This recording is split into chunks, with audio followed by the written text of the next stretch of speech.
The All Progressives Congress party has been prospecting for a solution that will be acceptable to all the parties in the chairmanship crisis that has engulfed the party for months on end. However, on the back of yesterday's conflicting judgments in Abuja regarding the issue, political analysts are saying that that solution may not yet be in sight. We're now going to get into a conversation about all of this with Chief George Moghalu, the chieftain of the party and chairman, National Inland Waterways Authority.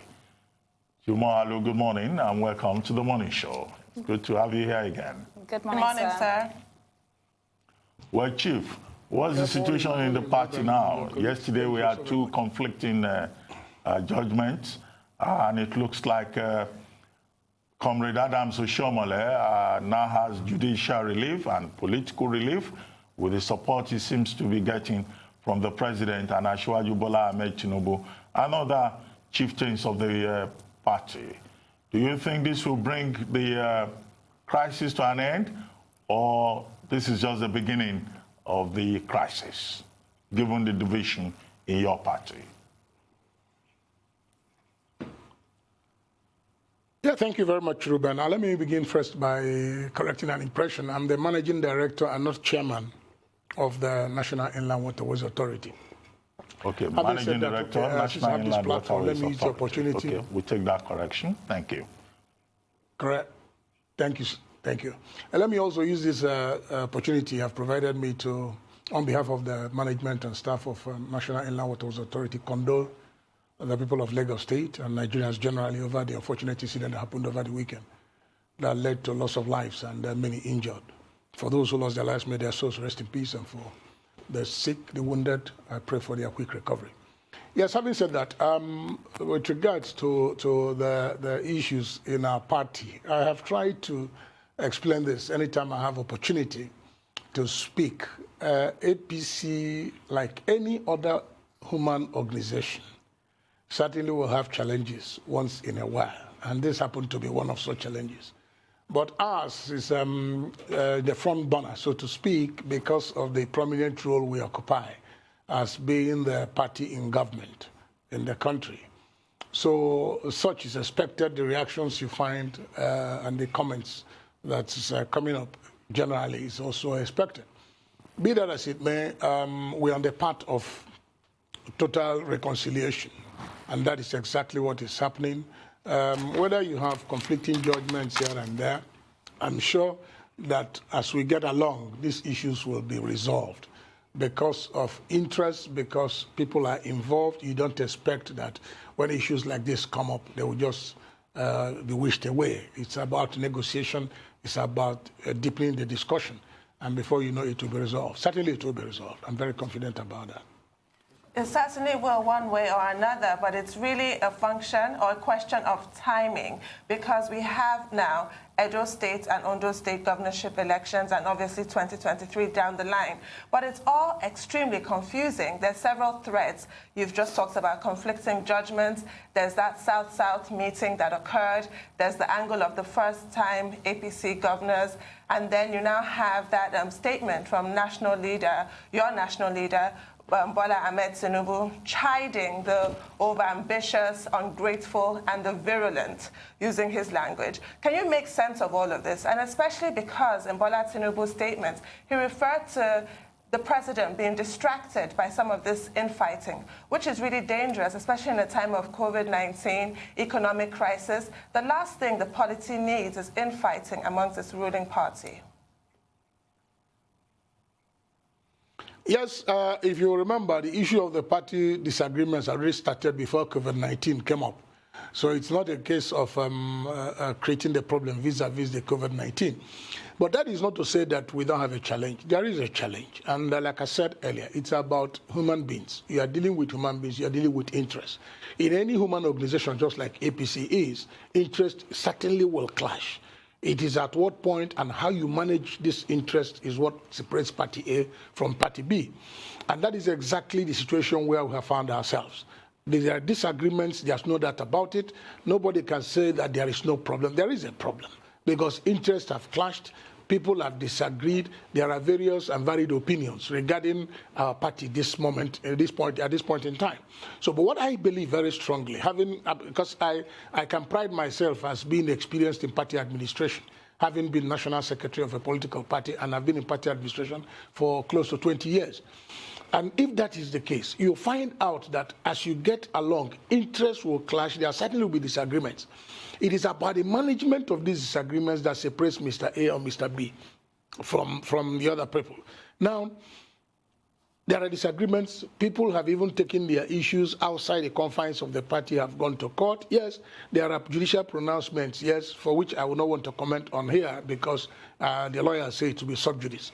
But the point still remains that an opening has been created. The leader of the party, the overall leader of the party has intervened. And there's consultation at the highest level. Because the moment any consultation involves Mr. President, I think that's the highest level. Where there are consultations at the highest level, people have been asked to sheath their sword, people have been asked to wait. The platform has been created for people to vent their anger, to come up with the issues of concern to them so that it can be discussed. The truth about this is that there is no war that has ended on the battlefield. There's no disagreement that has ended on the battlefield. Certainly all will end on the negotiating table. And that is the stage where we are. Discussions will now, you will notice there's going to be multiple discussions. There are multiple consultations because the platform has been created. And I'm sure that every one of them, because I know they all of the party. The important thing is that the party is our platform, is our guiding platform upon which all of us are going to stand if we are going to face any election. So none of them, I am sure, not speaking for them though, but I am confident that every one of them wants the party to remain solid. Every one of them wants the party to remain together. Every one of them wants us to have a strong, viable political platform that we can use to go to election. And I'm sure that that is, for me, that is the guiding principle. Well, we certainly do hope that it does end on the negotiating table. At the end of the day, the last thing that you want is a deepened divide within your ruling party. So thank you for that positive outlook. But looking now at Comrade Adams Oshiomhole himself, I mean, being the national chairman of a party, no matter what, it's not a permanent position anyway. What do you really think his focal point should be at this point in time if we're talking about legacy, if we're talking about the way forward? You must excuse me because I don't speak for the national chairman of the party. And don't lose sight of the fact that I used to be a member of the National Working Committee, yes, but in the past 4 months plus, I've been out of the Working Committee. So I will not be able to speak for the Working Committee, nor how the workings, what is happening there now. But the fact is that, yes, every leader at every level, no matter how small the level is, wants to leave a legacy. And I'm sure the national chairman himself is conscious of that fact that he has to leave a legacy. And his tenure is going to be judged based on the output, based on the legacy he will leave at the end of his tenure. And I think he's very conscious of that fact. I'm sure he's going to work towards it. But the important thing here, because what has brought all these issues to public domain is because there is a disagreement.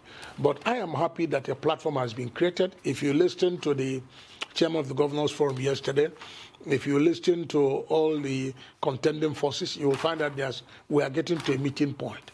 The important thing here is that we must discuss. Issues, disagreements will be put on the table, discussed, negotiated. It's a human organization, for Christ's sake, because people's interest, we are talking about people's interest, ambitions, and future. So people have to discuss them. Well, Chief Moghalu, I mean, you are of the view that the APC, despite the division that we're witnessing, is on the path to reconciliation, and their interests at the end of the day will come together. And you talked about coming together and all of that. Well, I don't know. Many Nigerians do not share your optimism. There are many Nigerians who think that the APC is on its way to complete breakdown and implosion. On what assurances is your optimism based? Do you think that the party will survive the crisis? And do you think that at the end of the day, Comrade Adams Oshiomhole will still be able to hold on to the chairmanship of the party as if it were a traditional stool? The truth about it here is that people are entitled to their views and the opinions. And a lot of these views and opinions, Ruben, you will find out is not based on fact. Most of them are based on speculation. And this is a democracy. People are allowed to air their views. People are allowed to build their opinions and work with it. So you allow them to, for some people, it's there is an enjoyment spread.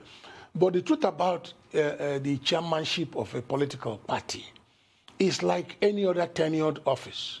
It's not a traditional stool that you get by inheritance, or that for you to be national chairman of a political party, you will be elected, and you're elected for a tenure.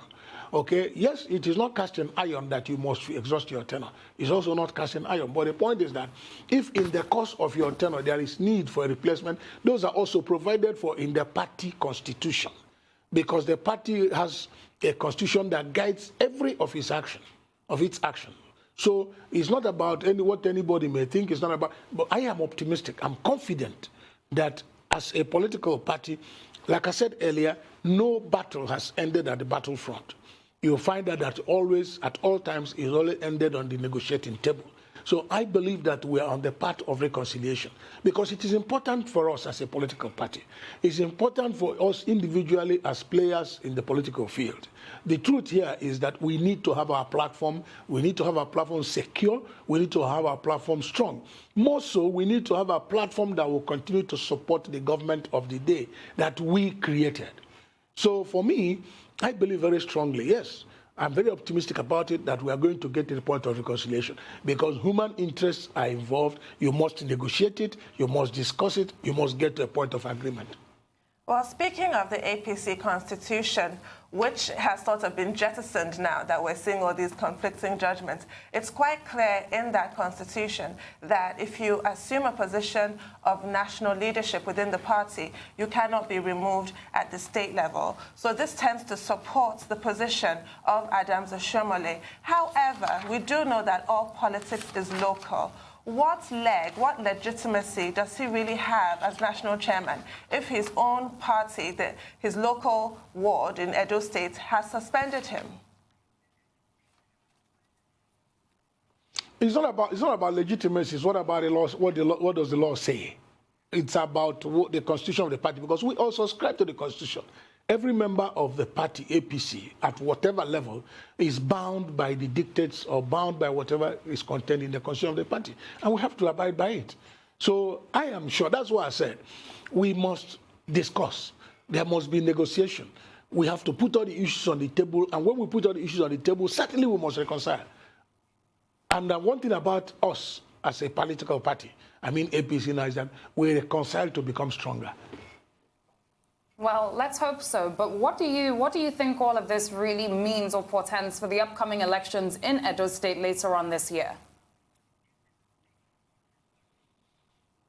The issue of elections in Edo State and Ondo State are all fixed by INEC. We are conscious of the dates, and we are going to follow the due process.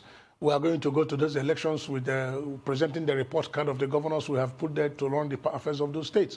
Putting them side by side, their performance side by side with what the federal government has been doing. We present that to the people of both Edo and Ondo State, and I'm sure they are going to buy into it. I am confident, by the grace of God, that we are still going to come out of those two elections clean. Well, our bigger concern as citizens and as interested parties is that a divided ruling party may be hampered in terms of delivering service, good governance. And, in some of the states where you have the APC, we have seen crisis, particularly in Edo State and elsewhere. Is there any conversation going on within the party about how to focus on governance rather than the ego conflict, the personality conflicts that we see within the ruling party? Do you have any idea if there is any such conversation? Because the APC, the ruling party in Nigeria at the moment, appears to be distracted. I don't think so. I don't agree with you, Ruben, at this point. Certainly, like you said, whether there's going to be conversation, certainly there must be conversation. It goes back to the point I made ab initio, that issues have to be discussed. There must be conversation. And as to the issue of distraction, I don't really see it as that, because the parties are independent of the government. Yes, the party is a platform upon which the government was formed. At the levels we are in control. Yes, there are interests because the party, I'm sure everybody in government wishes that the party remains stable, intact, and viable to the extent that it will now propel the next elections as they come up. Yes, that is the wish of every one of us, even those of us who are no more at the party leadership, but in government at this point. We are wishing, we are praying that whatever may be the disagreements are all resolved so that the party will still remain very intact. Because at the end of the day, that is our fallback. At the end of the day, nobody is going to run any election as an independent candidate. We're still going to run an election as a political party, All Progressives Congress, APC. And we're going to go to that election with our report card. What have you done within the period you are given the mandate to manage either the state or the federal government? And we're all conscious of this fact. It goes back to the issue of legacy. We are still going to go back to the people of Nigeria, even at the various levels, the peoples of the 2 states that we are expecting the elections in quick succession. We still have to go back to them and tell them, here, this was where we were when you people gave us the mandate. This is where we are today, and this is where we intend to take the states to. And I'm sure the people are going to buy into it because there are practical reasons why they have to trust us again. Thank you. Now, the Supreme Court adjourned the hearing of APC's application for reversal of their judgment, which barred APC from participating in the Zamfara governorship elections till today. Now, that is cited as one of the balls dropped by Adams Oshiomhole. He's also blamed for the fact that APC lost several states in the last general elections: Sokoto, Bauchi, Adamawa, Benue, Oyo states, and then that Zamfara debacle. Thankfully for APC, you were able to recover with Imo State, although in highly controversial circumstances. Bayelsa, a ball was dropped, a major ball, because the deputy governorship candidate was not properly vetted. All of these are blamed on Adams Oshiomhole. So let's take a look at his performance and your thoughts on that. You must understand one basic fact about leadership. The moment you are the driver's seat, every blame has to go to you. If there's no shortcut about it, and you cannot pass buck. The important thing is like where I work today. I am, by the grace of God, I'm at the head of that agency. And so whatever thing anybody does, even the one that the gate man does, I'll be held responsible. And I have no explanation, I have no excuse for that.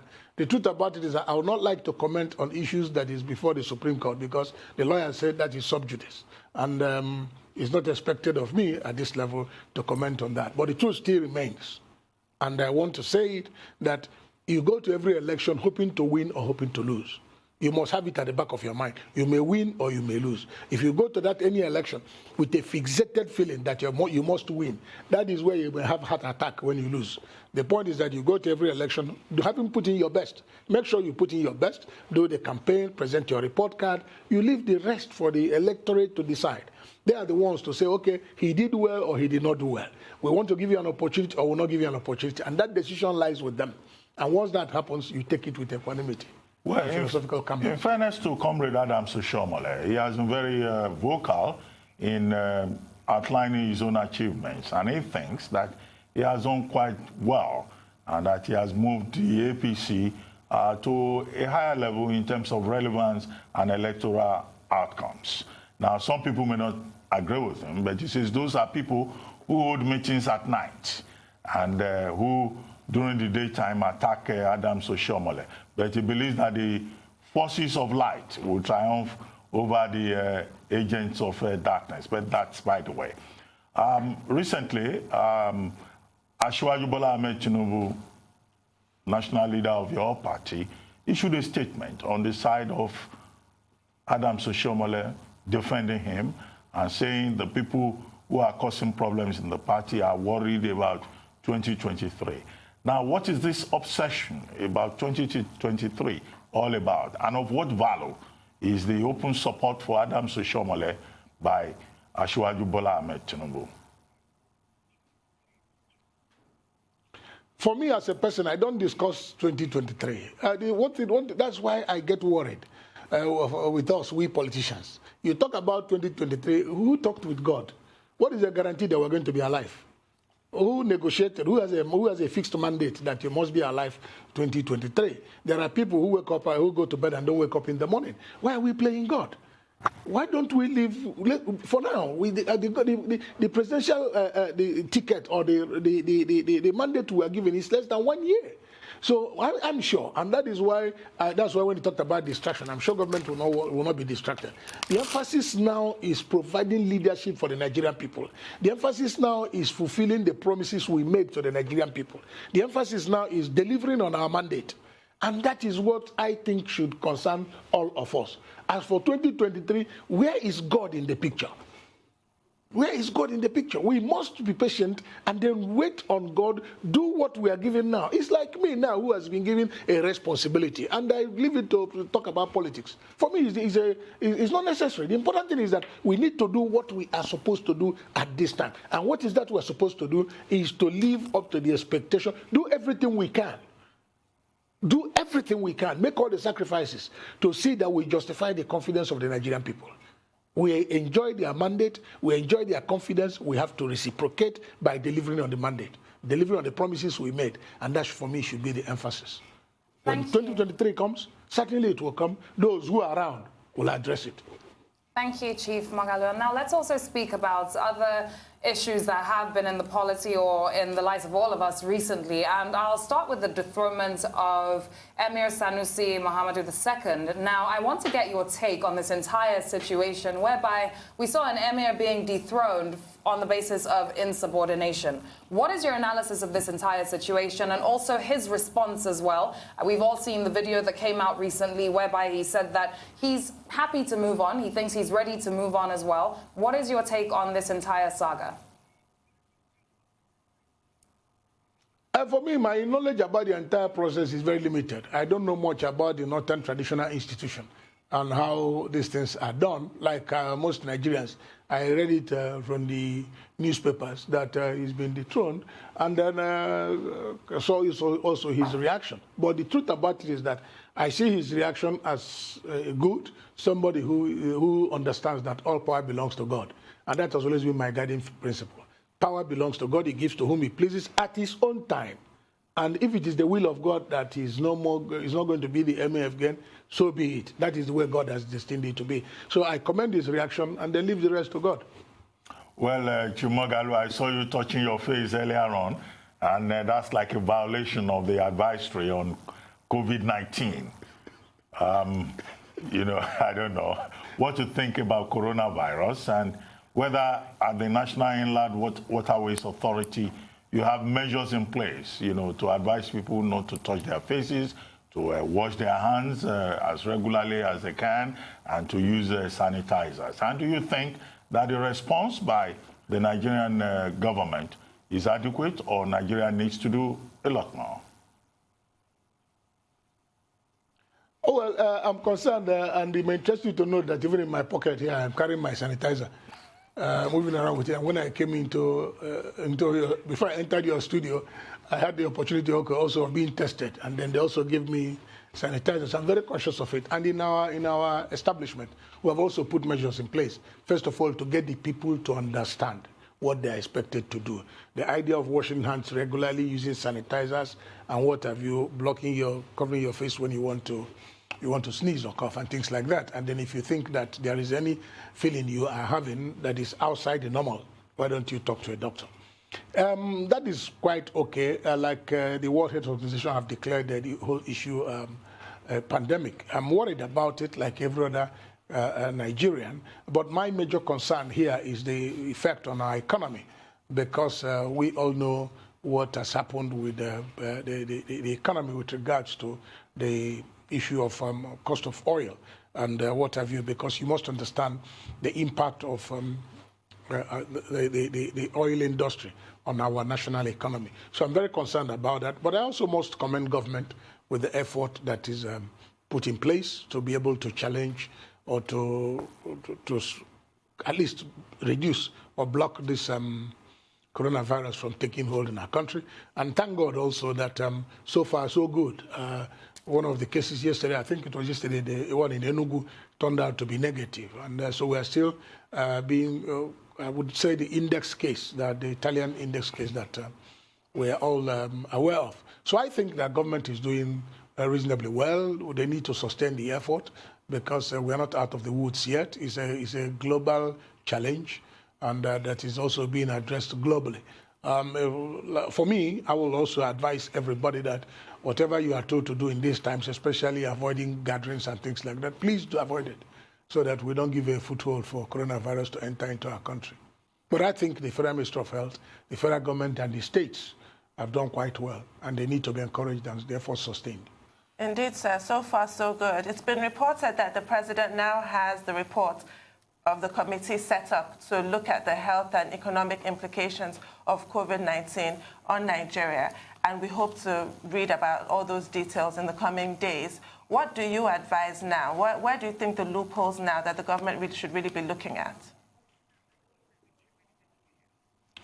Yes, I'd like to first of all commend the president for the initiative, for the proactive reaction, because it takes somebody who understands governance and the dynamics of leadership for that initiative to put in a committee together of experts. As far as I'm concerned, they're all very experienced in the business of managing our economy, and then looking at the effect of the coronavirus on our national economy. So I think that the right thing has been done. And what is expected now, I hear the report has been presented, just like it was confirmed. So let's give a little time and see what government is going to do with the report, because government is interested in knowing what to do. That's why the committee was set up ab initio.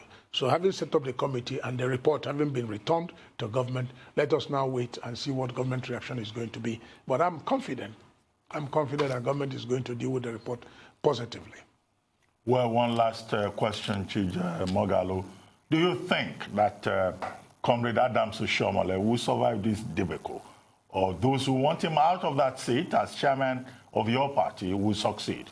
We have just 30 seconds. Ruben, you are trying to convert me to an oracle who sees tomorrow, and that is not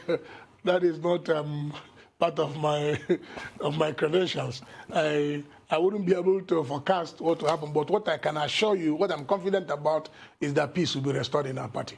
Well, thank you very much, Chief George Moghalu, for joining us this morning on The Morning Show. Thank you, sir. Thank you very much.